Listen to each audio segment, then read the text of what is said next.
Very good morning all of you. I am your English teacher and I am going to teach you chapter number 1 of class 7 English. In the very first part of the chapter, you have learned how to read the chapter and today I am going to explain the chapter for you. So this is chapter number 1, last lesson of the afternoon. इस chapter में एक teacher अपने बच्चों की वजह से थोड़ा परेशान है क्योंकि वो बच्चे पढ़ाई में कोई इंटरेस्ट नहीं दिखा रहे हैं. When will the bell ring and end this weariness?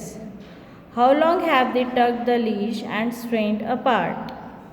My pack of unruly hounds, I cannot start them again on a query of knowledge they hate to hunt. I can hold them and urge them no more. Teacher कहता है कि ये bell कब ring होगी, next period कब होगा और कब मेरी थकान जाके दूर होगी. मैं ऐसा महसूस कर रहा हूँ कि जिस तरीके से एक कुत्ते को पट्टे से बांधा जाता है उसी तरीके से मेरे इंस्ट्रक्शंस की वजह से ये बच्चे बंधे हुए हैं. ये बच्चे बिल्कुल भी पढ़ाई में इंटरेस्ट नहीं ले रहे हैं और मैं काफ़ी थका हुआ महसूस कर रहा हूँ. No longer now can I endure the burn of the books that lie on the desk, a full 3 score, of several inserts of blotted pages and a scroll of slovenly work that they have offered me. I am sick, and what on earth is the good of it all? What good to them or me I cannot see. मुझे ऐसा महसूस हो रहा है जैसे कि मुझे कितनी ज़्यादा चोट लगी है और मुझे कितना कुछ सहना पड़ रहा है.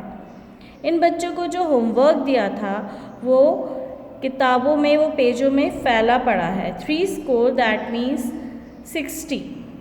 3 मल्टीप्लाई बाई 20 दैट मीन्स 60.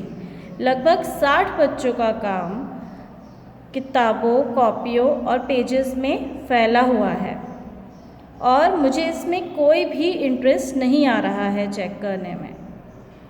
मैं सिक फील कर रहा हूँ और मैं ऐसा फील कर रहा हूँ कि इस अर्थ में इससे ज़्यादा क्या अच्छा हो सकता है.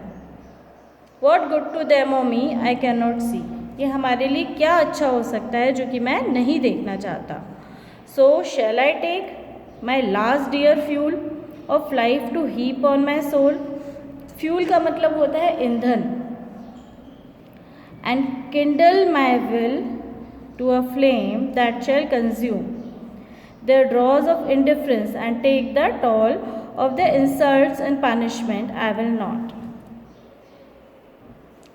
तो क्या जो मेरी बॉडी का लास्ट फ्यूल बचा है, जो आखिरी ऊर्जा बची है, ये भी मुझे इन बच्चों को पढ़ाने में खर्च करनी चाहिए. जिन बच्चों को पढ़ाने में, पढ़ने में कोई इंटरेस्ट ही नहीं है, कुछ ऐसा प्रतीत हो रहा है कि वो मेरे फीलिंग्स का और वो मेरे एफर्ट्स की इंसल्ट कर रहे हैं.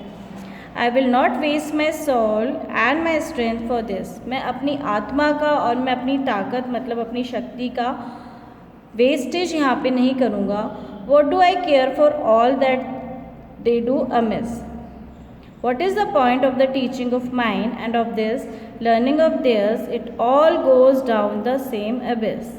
मेरे इस तरीके से पढ़ाने का भला क्या फ़ायदा है, मेरे इन एफ़र्ट्स का भला क्या फ़ायदा है जब ये नॉटी बच्चे पढ़ना ही नहीं चाहते हैं.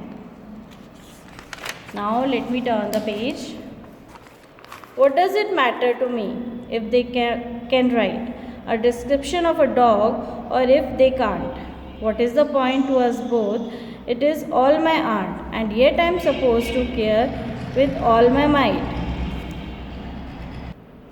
मुझे क्या फ़र्क पड़ता है ये बच्चे लिख पाएँ या ना लिख पाएँ. मुझे क्या फ़र्क पड़ता है कि मैं इन बच्चों को पढ़ा पाऊँ या ना पढ़ा पाऊँ, क्योंकि मेरा पढ़ाया हुआ सब कुछ वेस्ट जा रहा है और ये नॉटी बच्चे पढ़ाई में कोई इंटरेस्ट नहीं ले रहे हैं. I do not and I will not. मैं नहीं पढ़ाऊँगा और मैं नहीं पढ़ाना चाहता हूँ. They want it and they don't. वो नहीं पढ़ेंगे और वो नहीं पढ़ना चाहते हैं. And that's all. और यही सही है. I shall keep my strength for my self. मैं अपनी ताकत को अपने लिए बचा के रखूँगा. They can keep theirs as well. और इसी तरीके से वो अपनी ताकत को बचा के रख सकते हैं. Why should we beat our head against the wall, हम दीवार में सर क्यों मारें, उससे हमें क्या मिल जाएगा। Of each other I shall sit and wait for the bell, और इसी वजह से मैं बैठ के बेल रिंग होने का वेट करूँगा। This is the poem written by D.H. Lawrence, ये पोएम D.H. लॉरेंस के द्वारा लिखी हुई है। इस पोएम में एक टीचर की व्यथा है जो कि बच्चों के ना पढ़ने से या बच्चों के पढ़ाई में इंटरेस्ट ना लेने से व्यथित है। So this is the all about chapter. Thank you and have a nice day.